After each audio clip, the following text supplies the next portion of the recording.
שלום לכולם, שמי יניב, וזה ערוץ בין כוכבים.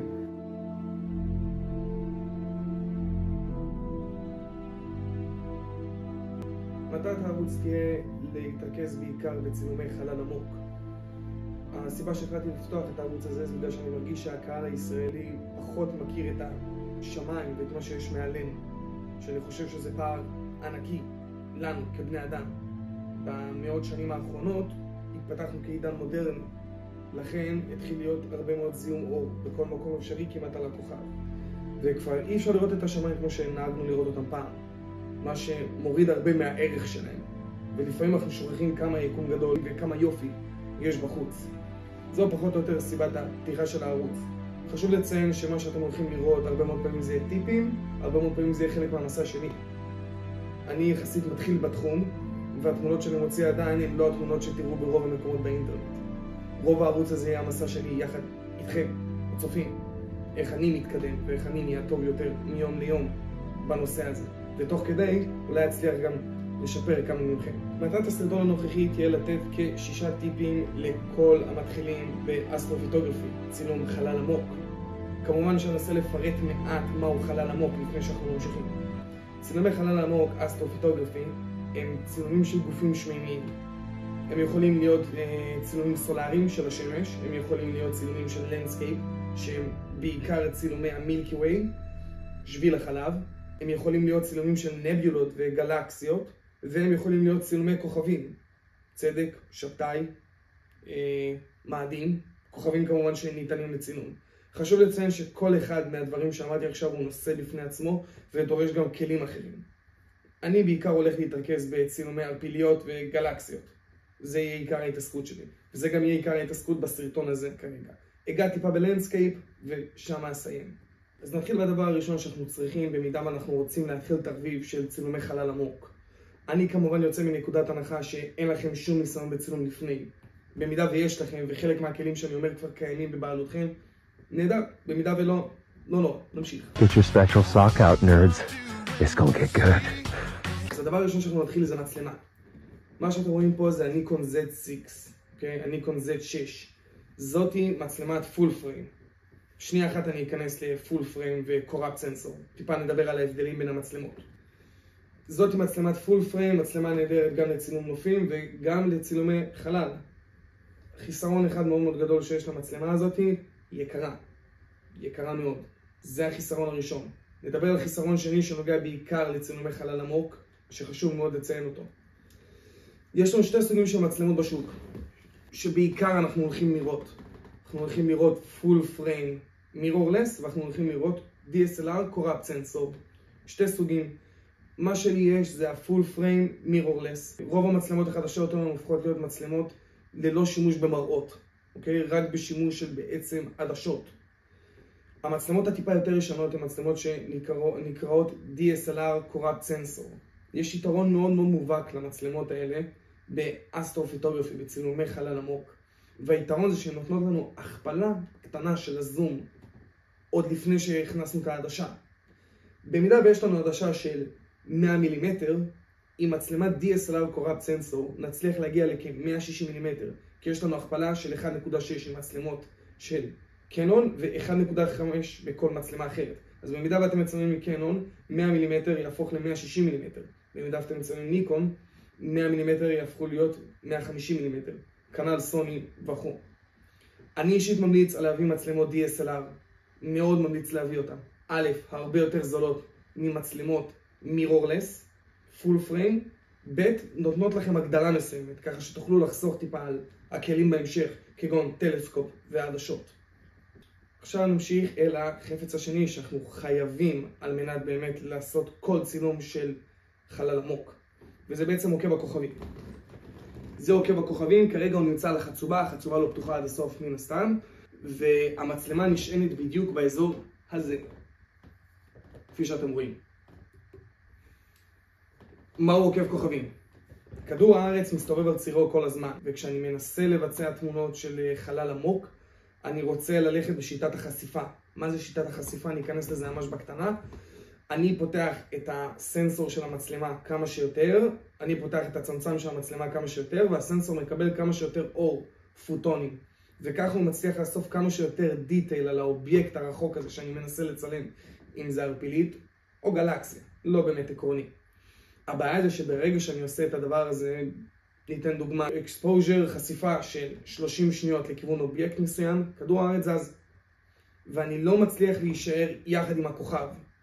זו המצלמה, זה האובייקט זז, אבל המצלמה לא.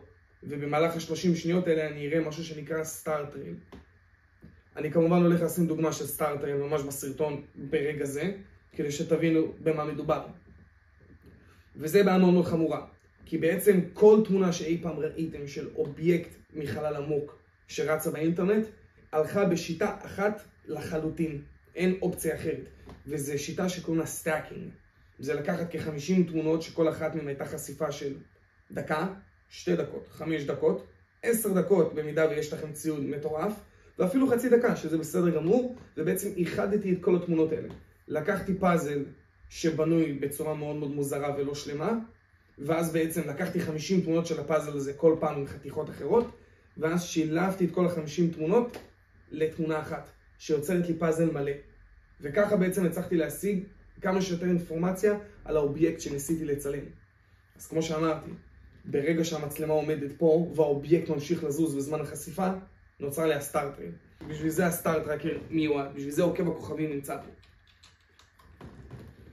עוקב הכוכבים עושה את התנועה הזאת. המצלמה נמצאת כאן, האובייקט נמצא פה, ועוקב הכוכבים עוזר למצלמה לזוז יחד עם ספסוף כדור הארץ במהלך הלילה. וככה אני יכול לשמור על קצב יחד עם הכוכב. ובעצם אני יכול לקחת הרבה מאוד חשיפות ולהרכיב אותם כמו פאזל בסוף בעריכה, כדי לנסות להשיג כמה שיותר אינפורמציה על האובייקט שניסיתי לצלם. כמובן שיהיה לי סרטון נוסף על סטאר טרקר בלבד, על עוקב הכוכבים.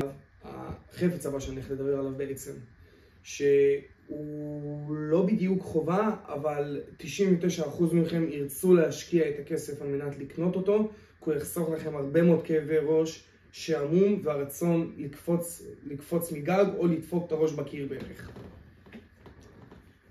זה הדבר הקטן הזה, הוא נקרא exposure remote, זה שלט חיצוני. בשלט הזה אני יכול לחבר אותו למצלמה, כל מצלמה בערך יכולה לקבל שלט כזה.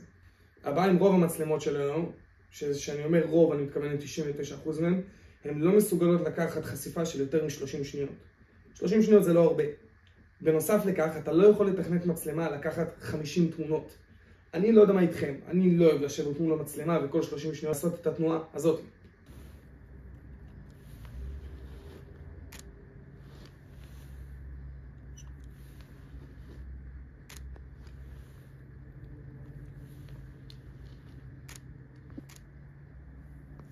זה לא כיף, אני אומר לכם מראש.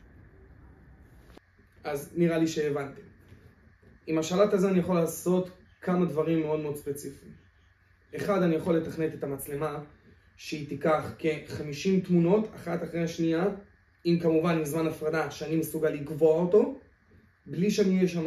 ככה שבזמן שהנחתי את המצלמה וקבעתי לה את יכולת הצילום שלה ואת פקודת הצילום שלה, אני יכול לשבת בחדר, ברכב, במסעדה, או בכל מקום אחר שאני רוצה, או אפילו לישון. כי הרבה מאוד מהאובייקטים האלה נמצאים בשמיים בשעות מאוד מאוד ספציפיות שיכולות להיות לא נוחות, תסלחו עליי. ואני גם אתן לזה דוגמאות בהמשך. אז א', אני יכול לגרום לשלט הזה לקבוע למצלמה כמה תמונות היא לוקחת, ב', עם השלט הזה אני יכול להגיד למצלמה לקחת exposure, חשיפה יותר ארוכה מ-30 שניות. כי כמו שאמרתי, 30 שניות זה נחמד, אבל אפשר גם הרבה יותר. אני אוהב לקחת בין 1.5 ל-2. זה הגבולות שלי כרגע. יש כאלה שלוקחים 5 ויש כאלה גם שהרבה יותר. מאוד תלוי באיך אתם מצליחים להסתדר עם הציוד שלכם. וכמובן עם הניסיון שצוברים יחד עם השנים. החפץ הרביעי שנדבר עליו זה עדשה/טלסקופ. חשוב לי מאוד מאוד לציין, אני מאוד לא רוצה להיכנס לעומק בדבר הזה, כי זה מחילת ארנב וזה לא הולך להיגמר. אז אני אשתדל לגעת ממש בקטנה על שניהם ולהמשיך הלאה. במידה וזה מעניין אתכם, אני מבטיח לנסות בהמשך להוציא כמה שיותר מהר סרטון שנוגע במיוחד בנושא הזה, שבו יהיה לי פחות מגבלות זמן לגעת בדבר הזה, וגם יותר צופה רלוונטי לנושא. כי תסמכו עליי, זה יכול להיות מעניין וזה יכול להיות נורא משעמם להיכנס לדיטיילס. אז ככלל, רוב קהילת צילומי החלל העמוק תגיד לכם, הדבר הזה נחמד, באמת, אבל הוא לא נועד לצלם חלל עמוק. אני לא אצליח להשיג תמונה חדה יחד עם הדבר הזה, גם אם חיי תלויים בזה. ואני רציני לחלוטין. במידה ואתם כבר מתעסקים בצילום, כמו שאמרתי, ויש לכם את הבייסיק של חצובה, מצלמה ועדשה כמו זאתי, 70-300, שהן עדשות מצוינות, כמובן מאוד מאוד תלוי באפצ'ור שלכם, אבל במידה ויש לכם אותן, קדימה, אתם יותר מוזמנים להתחיל. כמובן לא לשכוח מהחפצים שציינתי קודם. במידה ואין לכם אותן, יש עדשה אחת בלבד שאני יודע להמליץ עליה, שהיא טובה לתחביב הזה, וזה הרוקינון מכל הסוגים. במידה ואתם הולכים על נביולות ערפיליות כמובן, וגלקסיות, אני מאוד ממליץ על הרוקינון 135. היא תדע לתת לכם תוצאות מצוינות, מהסיבה הפשוטה מאוד שמבחינת פיקסלים, היא תתן לכם צפיפות פיקסלים הרבה יותר טובה, והיא תיתן לכם שילובי צבעים הרבה יותר טובים, והכי חשוב, היא תיתן לכם אפצ'ור הרבה יותר נמוך.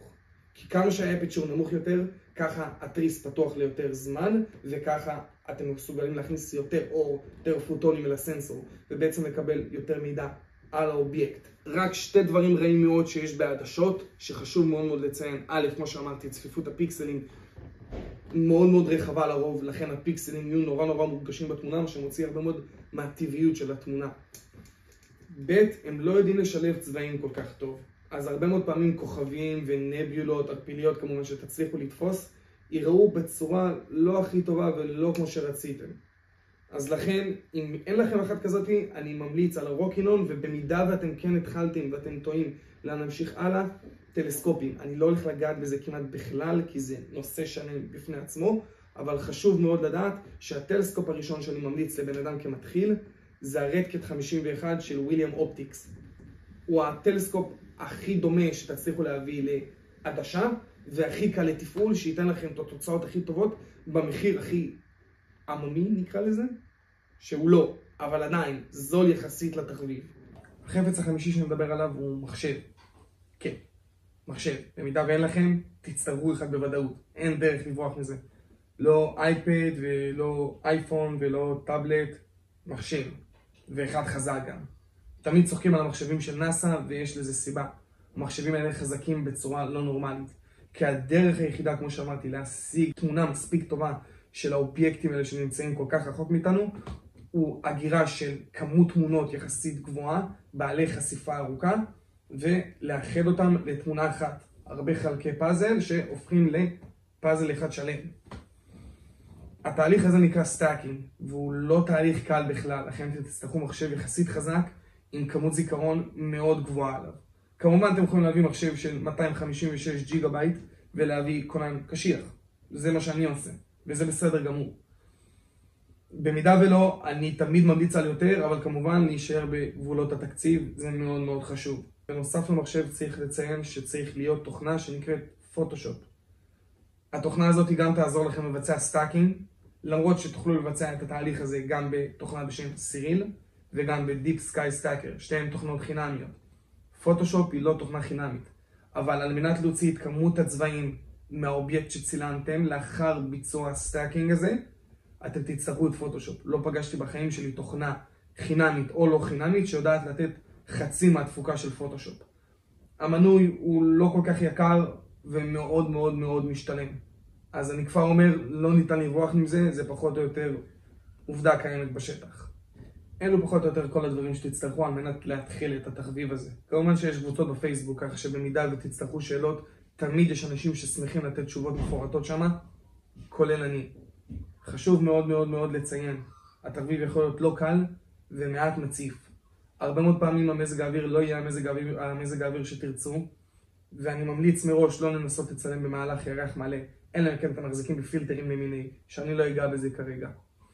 אז הרבה מאוד פעמים התמונה לא תצא כמו שתרצו שתצא, ויוקרת הדבר יכולה להיות יחסית מאוד מאוד גבוהה, גם לטלסקופים, גם לעוקב הכוכבים, כולל השלטים, כולל החצובות. זה יכול להיות דבר שלא עושים בדקה. לא להתייאש. כל הדברים שאמרתי יכולים להישמע מסובכים. אבל גם אני התחלתי מאיפשהו ואני עדיין מתחיל. והנה, הגעתי למקום מסוים ואני ממשיך להתקדם. יחד איתכם. אז כמו שאני אומר, עוד פעם, לא להתייאש וליהנות מהדרך. זה הטיפ הכי טוב שאני יכול לתת. 99% מהתמונות שאי פעם תצליחו להוציא, אי שם בגוגל תמצאו יותר טובות. יש סיבה שלנאסא יש טלסקופים ב$35 מיליארד. זה לא סתם. תהנו מהתמונה שלכם. אני אומר את זה מניסיון. כשאני מצלם את האוריון, כן, אני מסתכל על אחרים מצלמים. אבל אני שנייה משתדל ליהנות מההישג שלי בדבר. תהנו מהדרך, תהנו מהתוצאות שלכם, ותמשיכו להתקדם. נראה אתכם בסרטון הבא, ואני שמח מאוד שצפיתם.